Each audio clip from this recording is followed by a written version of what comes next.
Quando a gente fala sobre as oportunidades dentro da universidade, a gente precisa realmente fazer essa conexão com a conjuntura, né? As oportunidades, elas não são naturais dentro da universidade, e acho que os últimos 20 anos têm nos provado, têm nos mostrado, têm nos revelado como que elas são construídas, né? A partir não só da excelência dos profissionais que a compõem, mas também de uma conjuntura que passa por debates políticos, por decisões que estão fora da nossa alçada, né? Ah, eu ingressei na graduação em 2004, né? Ah, o Lula, o primeiro governo dele começa em 2003, né? Então fazia pouquinho tempo, né, um pouco mais de um ano, que o Fernando Henrique Cardoso havia deixado a presidência da República, enfim, pelas vias legais. Né? Então, eu cheguei na universidade, eu cheguei no SERES, ouvindo falar de uma universidade que havia sofrido muito na gestão Fernando Henrique Cardoso. Se falava de necessidades básicas, se fazia, por exemplo, piada com o fato da universidade, durante as gestões de Fernando Henrique Cardoso, não ter papel higiênico, né? Então, por esse exemplo, você tira, né, do que foi a universidade antes desses governos progressistas que, após 2003, né, com o governo Lula, começam a acontecer, né? Então, assim, eu estarei, né, na condição de estudante dentro de uma universidade que é alvo das políticas e do Reúne, né? Obviamente, um Reúne que era criticado por alguns setores, né? Um Reúne que era abraçado por outros setores, mas que, de fato, vai gestar uma mudança gigantesca dentro do SERES, né? Os estudantes que entram no SERES hoje têm acesso a um outro SERES, né? A um outro SERES. O SERES, ele talvez tenha duplicado, triplicado de tamanho em termos de estruturas físicas do que era na época que eu ingressei na universidade, né? Havia uma base de pesquisa, como eu já te falei, para os cursos de humanas, que ficava em uma sala de aula. O laboratório de documentação histórica ficava em uma sala de aula. A biblioteca do SERES ficava num conjunto de 3 salas de aulas que foram adaptadas para recebê-la. Não é? Então, assim, tudo era muito pequeno, tudo era muito reduzido, né? E isso foi, obviamente, mudando com o tempo, né? Eu diria que eu vivi, enquanto estudante, os tempos áureos da Universidade Brasileira, não é? E depois isso, obviamente, foi sendo subtraído, foi sendo suprimido, né, conforme o governo federal foi passando por mudanças até chegar no Michel Temer, no Bolsonaro, né? Então, essas oportunidades das quais eu tratei, elas, obviamente, foram todas provenientes de políticas, não é, públicas, de políticas para a educação que fizeram que a universidade tivesse condições de ofertar bolsas, de ofertar auxílio transporte, de ofertar auxílio alimentação, de ofertar auxílio moradia, dos quais todos eu dispus, não é? Eu realmente fui um estudante que sem esses auxílios não teria tido condições de fazer graduação. A universidade não teria sido para mim se não fossem todos esses auxílios, e eu os usei todos, não é? Cada viagem destas, né, cada movimentação, cada bolsa, cada deslocamento, cada congresso era com auxílio da universidade. Né? Então, esses auxílios eles foram essenciais. Né? E essas são políticas, né, definidas pelo Congresso, pela presidência, enfim, pela estrutura política do nosso país. Né? Eu ingressei no mestrado em 2009. Né? Então, assim, 2010 foi o último ano do segundo governo de Lula. Então, no mestrado, eu ainda peguei um governo progressista, uma pontinha do governo progressista. Um ano do meu mestrado foi com Lula ainda na presidência. Então, essas oportunidades, elas se repetiram. Né? Elas se repetiram. Eu fui bolsista também no mestrado, eu também foi na UFRN também, né, o meu mestrado, mas no campus de Natal. Enfim, desfrutando dessas políticas públicas que os estudantes que têm a origem social que eu tenho, né, necessitam para permanecerem e continuarem dentro da universidade. Né? Então, desde o primeiro semestre de graduação, eu realizei pesquisa, eu fui bolsista voluntário, na sequência, eu fui bolsista remunerado, né? Enfim, então, todas essas oportunidades passaram por essas condições da universidade que, enfim, são provenientes ali do que os políticos, né, do que os políticos decidem para nós, né, a partir, obviamente, claro, de nossa pressão, da nossa atuação. Logo após o mestrado, eu me tornei professor substituto, né, professor temporário do SERES, foi, né, eu acho que faltavam 10 dias para eu defender a minha dissertação, eu fiz o processo seletivo, então foi tudo muito apressado, né, eu assumi com a ata, né, não tinha ainda o diploma, eu assumi com a ata de defesa da dissertação, e foi uma experiência, assim, de muita aprendizagem, né. A vida de professor temporário é uma vida em que se faz ensino com muita intensidade, né, a nossa carga horária, ela é sobretudo uma carga horária de ensino, na condição de professor temporário. Então, eu pude, ao longo de 5 anos, eu fui professor do SERES da graduação por 5 anos, né? Isso era possível à época, era possível você terminar um contrato, se submeter à seleção e fazer outro. Então, eu estive por 5 anos, 2 contratos de 2 anos. No terceiro contrato, eu ainda fiz quase um ano, e por questões já provenientes da cena política, eu já não pude continuar. Né? Mas, enfim, então pedi rescisão contratual ali no terceiro contrato. Né? Essa experiência de professor temporário me possibilitou conviver novamente com os meus professores de graduação, né? Os meus professores se tornaram meus colegas de departamento na condição de professor, e eu passei por praticamente todas as disciplinas do curso. Né? Eu acho que foram poucas as disciplinas do curso de História, da formação em História, que eu não ministrei. Né? Então, isso me possibilitou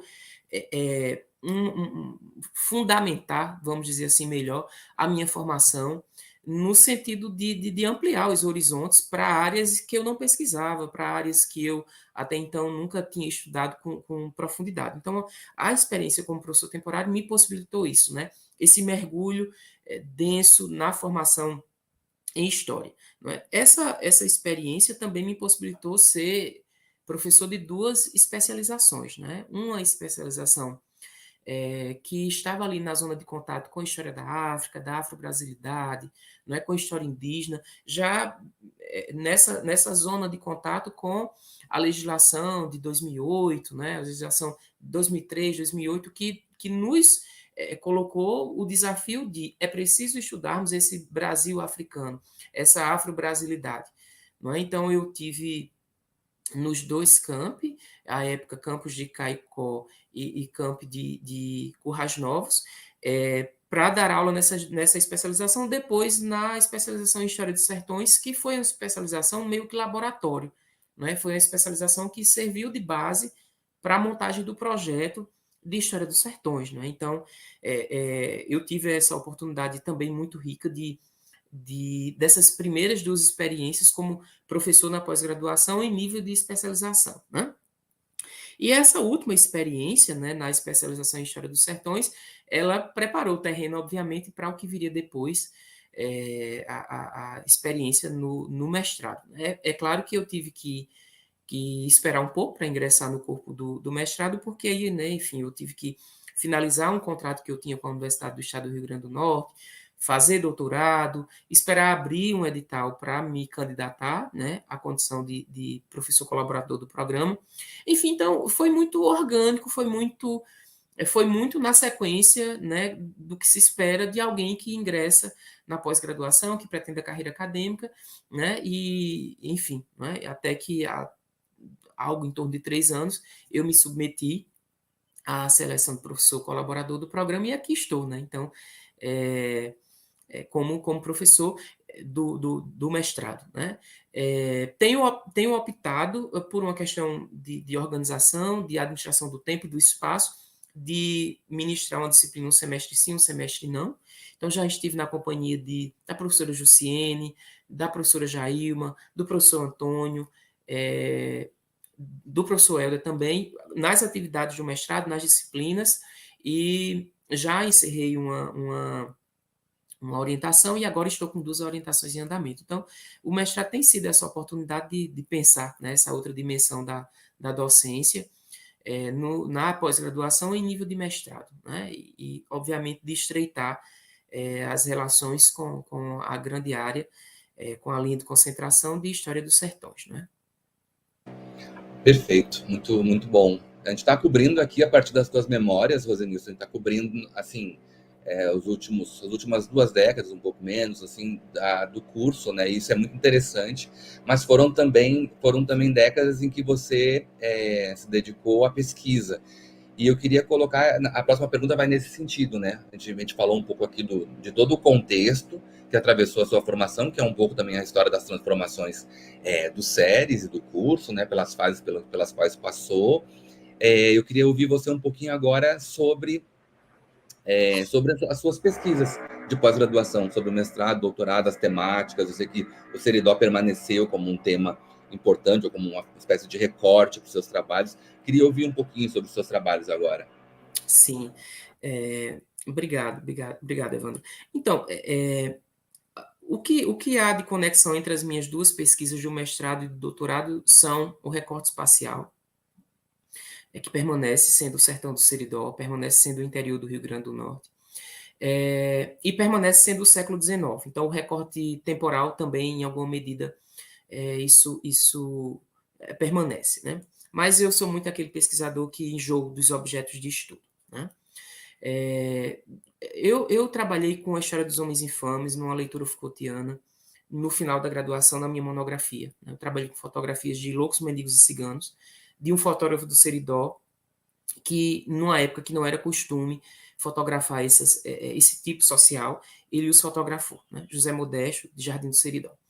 E isso me fez me avizinhar muito dos estudos da infâmia, dos sujeitos marginais, da subalternidade. Então, eu fui para o mestrado pesquisando inventários e testamentos do Seridó, do século XIX. E o mestrado em História de Natal tem como área de concentração História e Espaço, né? Então, eu tive que fazer uma leitura do espaço, de maneira que eu pensei a cidade do Príncipe, né, que hoje é Caicó, a partir das seguintes angulações: como a cidade havia sido desejada, como ela havia sido pensada, como ela foi relatada e como ela foi experienciada. Então, numa leitura que fazia uma mistura um pouco heterogênea, né, de Michel Foucault, a partir da leitura da infâmia, e de Michel de Certeau, a partir de uma leitura da experiência, né? Então, é muito uma, uma contribuição da leitura historiográfica do professor Joel, do professor Muractan, do professor Helder e da professora Ana, né? Vamos dizer assim. Então, eu me aproximei, né, dos inventários, do Labordoc, né, como fonte principal, e fui pensar, perdão, dos inventários não, dos processos crimes, inventários foram na graduação, dos processos crimes, e fui pensar essa cidade que era desejada na escrita dos memorialistas, na poesia, na música, como ela foi relatada por alguns sujeitos em publicações, nos jornais, e como ela foi vivida na prática. Então, o contraste dessa cidade, que era idealizada como uma cidade da ordem, da boa vizinhança, da ilustração, enfim, né, uma cidade muito sonhada mesmo, né? E também relatada. E fui para aquelas fontes que me davam uma dimensão do espaço que era outro, né? O crime, a violência, né? Os problemas relacionados àquelas pessoas que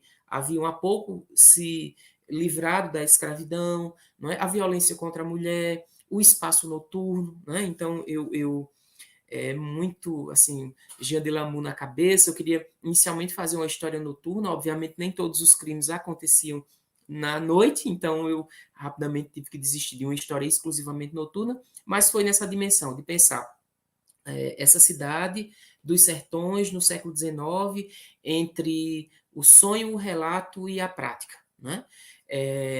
Terminei o mestrado muito cansado dos processos crimes, de fazer paleografia, e foi o tempo que eu fui ser professor temporário, passei 5 anos em pausa, e fui para o doutorado pensando a relação entre os sertões e a corte, né? Eu fui para a década de 30 e 40, do século XIX. Então, se no mestrado eu estava na pontinha do Império, no doutorado eu fui para o período regencial, não é? Selecionei um sujeito, o Francisco de Brito Guerra, né? Escolhi sua trajetória para pensar a formação do Estado Nacional e a conexão entre os sertões e o Rio de Janeiro, a corte, né? Um pouco as margens do poder e o centro do poder, mas tentando desfazer essa polarização a partir da percepção de que as margens elas estiveram na costura do Estado Nacional, elas estiveram, né, nesse laboratório da nação, como para usar uma expressão do Marcelo Basile, não é? E é isso, né? Foram essas as pesquisas, né? Que a gente desenvolveu no mestrado e no doutorado. Uma continuidade é o espaço, é o tempo, em alguma medida, no sentido de que eu permaneço no século XIX, mas pensando essa dimensão. Né? A marginalidade, o estudo da margem, não é? Ela permanece também, né? Focada nos sujeitos, ali nas pesquisas do final da graduação e do mestrado, e depois ela segue para o espaço, não é? Tentando desnaturalizar os sertões como esse espaço marginal na política imperial. Né?